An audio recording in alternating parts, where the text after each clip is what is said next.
Hey, how is it going, guys? My name is Jesse, this is Cars Headline, and today we're talking about the worst feature in modern cars. So, what is the worst feature of modern cars, in my opinion? It easily would have to be the auto stop start feature. Now, if you somehow don't know what the auto stop start feature is, basically, a lot of these modern cars have little computer chips in them that can detect when the car has come to a standstill. And then it essentially shuts off the engine by stopping sending fuel to it, and it stops sending spark.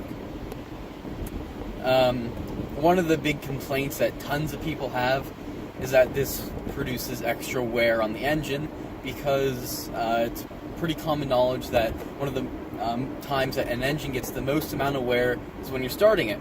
So if every single time you come to a stop and the engine stops, and then you start moving again, the engine restarts, well, time and time again, that's going to put a lot more wear on the engine versus if the car just kept running. And that's true. But the thing is, if you compare modern components to components, say, from the 90s, our modern components are going to be able to withstand a lot more wear than those older components are.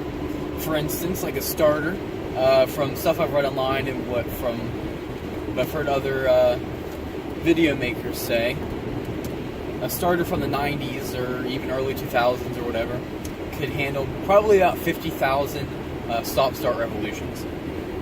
And with our modern technology and advancements and just the starter and all that stuff that they put in the cars, they can now go to about, from what I've heard, 500,000 stop-start revolutions. So yes, it would be true that stop-start features would impose a lot more wear on the engine, but then at the same time, if all the components can withstand 10 times the amount of wear that older components could, well, I mean, it kind of evens out then. And that's not what I'm talking about here. I think it is a terrible feature because it's really annoying. For starters, you'll hear a lot of people say that the auto stop start helps to save you gas.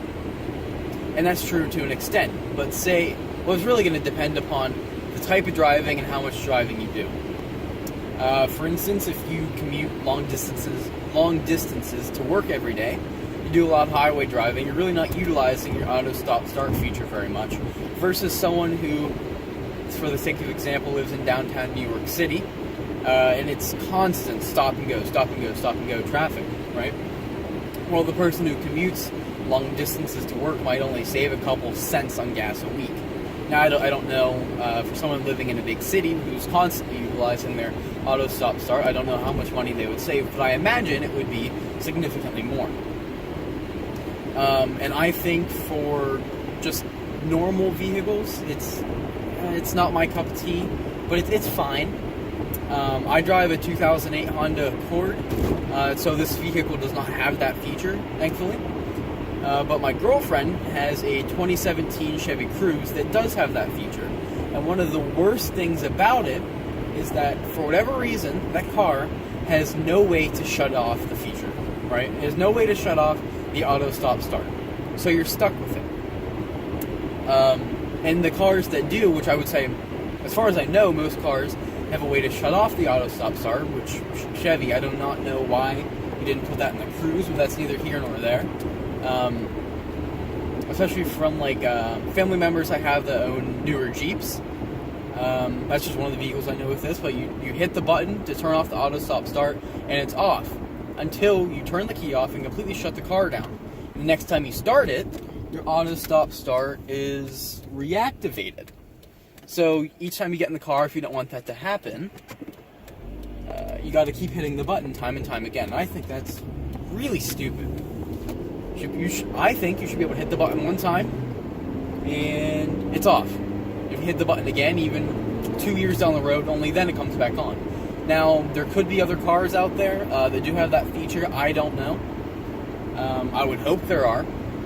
But if there's not, okay, that doesn't make much sense to me. Oh boy, okay, we got a semi-truck under this really deep bridge, and he's about 2 inches from the top. Anyways, by far, the worst thing about auto stop start is when manufacturers equip it on their expensive sports cars.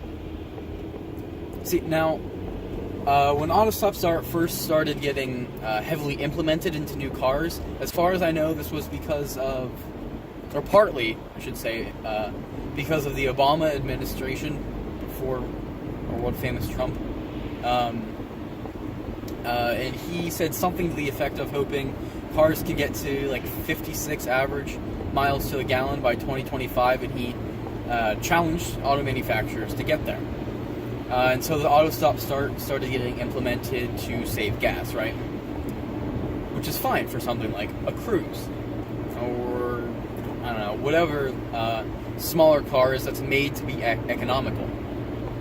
But if auto stop start is meant to save you gas, why are you putting auto stop start in big sports cars? For instance, I knew a guy that had I believe it was a 2014 Mercedes S63 AMG. That has about 580 horsepower, and it had auto stop start. It was the same thing. You press the button, and it was off for the duration of your drive, and then you completely shut the car off, and the next time you turn it on, auto stop start is back on. Why does that car need auto stop start to begin with? If you're like somebody who bought that car did not buy it to try to save gas. If you can afford a car like that, you are not worried about how many miles to the gallon you're getting. I should say 95% of people who buy cars like that, they're just not worried about it. You know, you got Lamborghinis and Ferraris and all of these new exotic sports cars, even Camaros and Corvettes, they all have this auto stop start. Why? It doesn't make a lick of sense to me. If that feature is for saving gas, but somebody's buying a car that they're not concerned about what type of gas mileage it gets because it's a big burly V8, V10, V12 making 500, 600, 700 horsepower, they're not going to care about an extra 25, 30 cents a month in savings. It's just going to be really annoying. And I just don't like this feature. I'd love to hear what you guys have to say about it down in the comments, whether you agree or disagree with me. Let me know why. Excuse me, my throat there. Let me know why you agree or disagree. Yeah, I primarily just hate it because of new sports cars and stuff implementing it. I think it's just a stupid feature that has no place in cars like that. So, again, let me know what you guys think. Thank you all for watching. If you have something else you'd like me to rant about in a future video, drop a comment down below. I'd love to. I like ranting about car stuff. Yeah, thank you for watching. This is Jesse from Cars Headline, and take care. Have a great day.